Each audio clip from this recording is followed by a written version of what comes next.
more than enough for a government to show her policy direction to the people, for a government to show the trajectory that she intends to travel through, to bring prosperity and peace to the people. But sadly, what we have seen, in the last 100 days is a superfluity of nothing. The governor was unable to explain to the people yesterday when he was being interviewed his plan and his purpose for the people. How can it be that in just 100 days we have seen the governor commit impeachable offenses? In 100 days, we have seen the governor disobey court orders and ignore Supreme Court rulings. In 100 days, we have seen a complete destruction of the digital infrastructure Edo is known to have. In 100 days, we have seen touts and hooligans come back to our streets to enforce collection of revenues. In 100 days, wherever you go, people ask you, are you from Edo State? And they make mockery of you because we've made merchandise of ourselves. And they tell you that your governor is not even able to read his own budget figures. In 100 days, we've seen the deputy governor, almost lose his mind because he's been excluded from key government functions and cannot even be allowed to nominate a commissioner from his local government.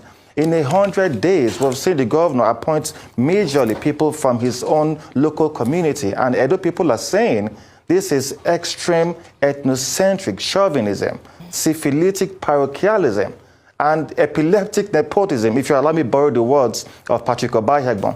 So Edo people are hopeless, and it is a shame because before now, we were the cynosure of all eyes. Everyone was coming to Edo to see what was going on. Edo was the first state in West Africa to go completely paperless. When we were in government, all government correspondence, mail or memos, were done through our ERP platform. And what were we doing? We were improving efficiency, improving effectiveness, reducing corruption. And we had other subnationals, Lagos, Kwara, Delta, come to learn from what we're doing in Edo. We even had national government. Rwanda came here, Kenya came here to figure out what are you doing differently. Edo was on a path of progress and on a trajectory of prosperity. But suddenly we have the temporary government, if you allow me, today has pushed all those aside. And on the interview the governor had yesterday, you could see a pile of files on his table. And I was in quandary, how fast have we deteriorated? We were not using files any longer in Edo State. Civil servants had 48 hours to respond to mails or memos, and they could easily do that on their devices. We made available laptops across the civil and public service.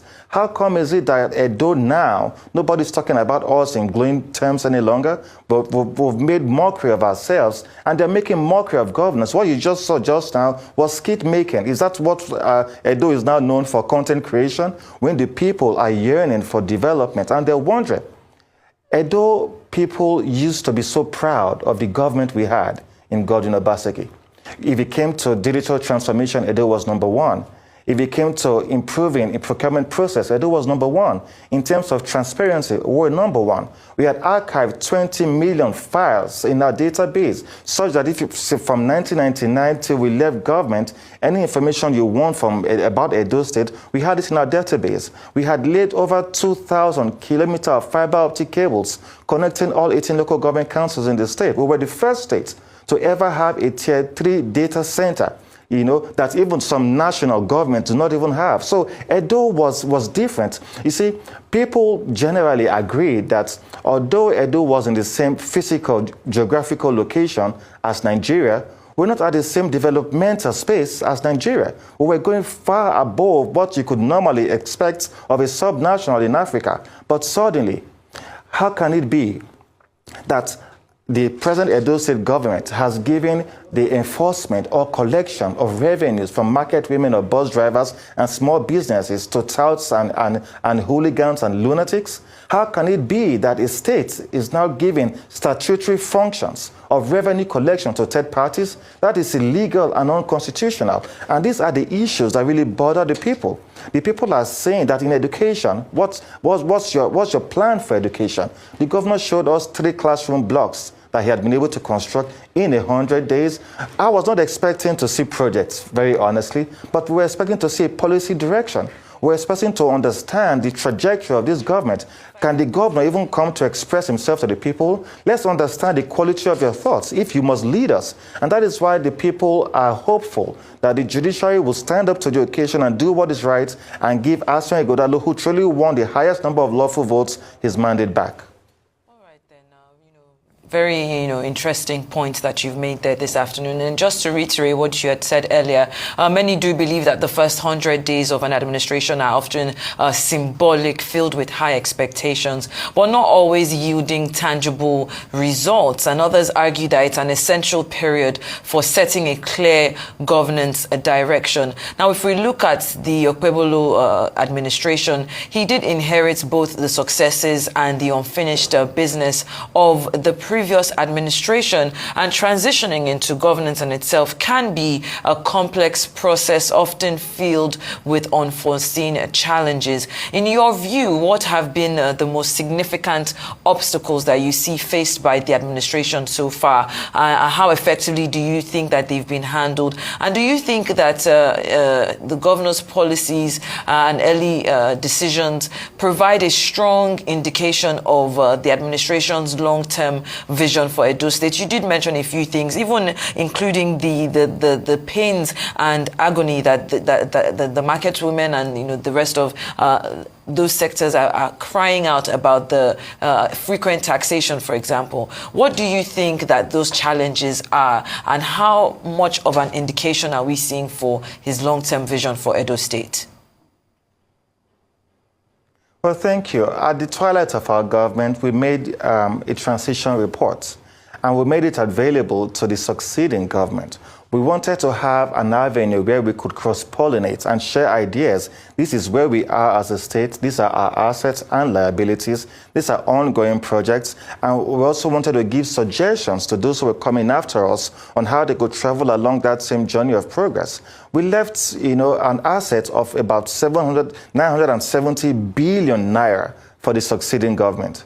We left debt, of course, of about 400 billion, and a bulk of it was international foreign debts that had accrued, over a decade and a half. And of course, because of the exchange rate, it's blossomed, if you allow me to use that. But then we also left for the government 30 billion naira in the state treasury account. We left 16 billion naira in the Exopodec account. We left 2 billion naira in EIRS, 1.8 billion in the Ministry of Physical Planning. The very week we left, we had received $2.5 million from the World Bank for the Outburst program. And in a few days' time, they'll be receiving another $5 million, from the World Bank, and also 16 billion from the UBEC. So there were no obstacles designed for this government, because Obaseki had laid down the foundation, and he had, wanted them to travel along that same path. So there's really no obstacles. That is why you could see that in the very same week where this administration was inaugurated, the governor gave out contracts of over 10 billion for the purchase of vehicles. These were done without budgetary allocation. These were done without a legislative approval. These were done without the State Tenders Board. There was no procurement process. And the people are wondering, do you just spend monies just like that? There ought to be a decent measure put in place by government to take over from a government that is leaving. But they refuse to have that handshake with us. But however, we left a transition report for the Edo people, and it's online as well, because we did everything using technology. So you could see what we have done and what we suggest that you should do if you want to make that much progress. So there's been no policy direction of this government.